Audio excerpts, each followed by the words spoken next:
2027 সালের বিশ্বকাপ খেলতে পারবে না বাংলাদেশ। যে আপনি ঠিকই শুনেছেন, সমীকরণের পেছে পড়ে যাবে বাংলাদেশ। বর্তমানে টাইগারদের রোল নাম্বার হচ্ছে 10, অর্থাৎ বাংলাদেশ টাইগারদের ওয়ানডে র্যাঙ্কিং এ বর্তমানে 10 নম্বরে আছে। নিয়ম অনুসারে 2027 সালে ওয়ানডে বিশ্বকাপে সরাসরি র্যাঙ্কিং এর 8 দল, অর্থাৎ 8টি দল সরাসরি অংশগ্রহণ করবে। সেই সাথে হোস্ট হিসেবে অংশগ্রহণ করবে সাউথ আফ্রিকা, জিম্বাবুয়ে,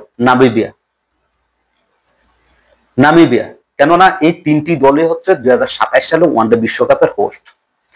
এখন এইখানে একটি ক্যারপা আছে, হোস্ট হিসেবে নামিবিয়া অংশগ্রহণ করতে পারবে না, কেননা নামিবিয়া আইসিসির ফুল মেম্বার না। যার কারণে 2টি হোস্ট এবং 8টি দল, টোটাল 10টা দল হয়েছে, এবং আরো 4টি দল, অর্থাৎ 2027 সালে ওয়ানডে বিশ্বকাপ হবে 14টি দল নিয়ে। বর্তমান র্যাঙ্কিং যদি হিসাব করেন, ওয়েস্ট ইন্ডিজ পাকিস্তানকে হারিয়ে দিয়ে এখন ওয়ানডে র্যাঙ্কিং এ একবারে উলটপালট করে দিয়েছে। 1 নম্বরে ইন্ডিয়া, 2 নম্বরে নিউজিল্যান্ড, 3 নম্বরে অস্ট্রেলিয়া, 4 নম্বরে শ্রীলঙ্কা, 5 নম্বরে পাকিস্তান, 6 নম্বরে সাউথ আফ্রিকা, 7 নম্বরে আফগানিস্তান, 8 নম্বরে ইংল্যান্ড, 9 নম্বরে ওয়েস্ট ইন্ডিজ, 10 নম্বরে বাংলাদেশ এবং 11 নম্বরে জিম্বাবুয়ে। বাংলাদেশের সুযোগ থাকবে সাউথ আফ্রিকার জন্য। কেননা যদি সাউথ আফ্রিকা যদি র্যাঙ্কিং এর 8-এর নিচে থাকে, অর্থাৎ 9-এ চলে আসে, সেক্ষেত্রে বাংলাদেশের কোনো সুযোগ থাকবে না। আর যদি র্যাঙ্কিং এ 8-এর মধ্যে থাকে, সেক্ষেত্রে বাংলাদেশের একটি সুযোগ থাকবে। কেননা হোস্ট হিসাবে সাউথ আফ্রিকা এবং জিম্বাবুয়ে তারা হোস্ট হিসাবে তারাই অংশগ্রহণ করবে। এছাড়াও র্যাঙ্কিং এর 8 দল, এখন র্যাঙ্কিং 8 দলের মধ্যে যদি সাউথ আফ্রিকা থাকে, তাহলে র্যাঙ্কিং এর হয়ে যাবে 7 দল।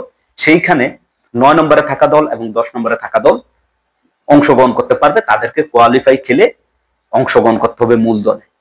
বাংলাদেশের 2027 সালে কোনো ধরনের ম্যাচ নাই।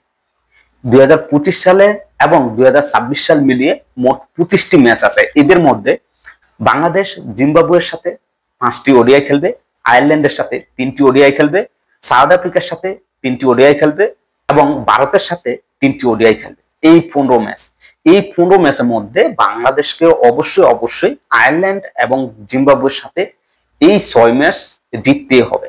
বাকি যেখানে দেখা যায়, বাকি 6 ম্যাচ যদি হেরেও যায়, সেক্ষেত্রে বাংলাদেশ পয়েন্ট টেবিলের 10 নম্বরে থাকবে। আর 10 নম্বরে যদি থাকে, সেই ক্ষেত্রে বাংলাদেশ কোয়ালিফাই অংশগ্রহণ করতে হবে। কোয়ালিফাই খেলে সেখানে জয় নিয়ে তারপরে তারা 2027 সালে বিশ্বকাপে অংশগ্রহণ করতে হবে। এগুলো বাংলাদেশের 15টি ম্যাচ। এখন 2027 সালে কারা খেলতে পারবে, কারা খেলতে পারবে না, আইসিসি থেকে 2027 সালের 31 মার্চে তারা শিডিউল দিবে এবং আপডেট প্রকাশ করা হবে, যেখানে জানা যাবে কারা কারা খেলতে পারবে। তাই বাংলাদেশের কাছে এই 15টি ওডিআই খুবই গুরুত্বপূর্ণ। এই 15টি ওডিআই ম্যাচ খুবই গুরুত্বের সাথে বাংলাদেশকে খেলতে হবে এবং জয় ছিনিয়ে আনতে হবে। খেলাধুলার সকল আপডেট পেতে এসপ্লের সাথেই থাকুন।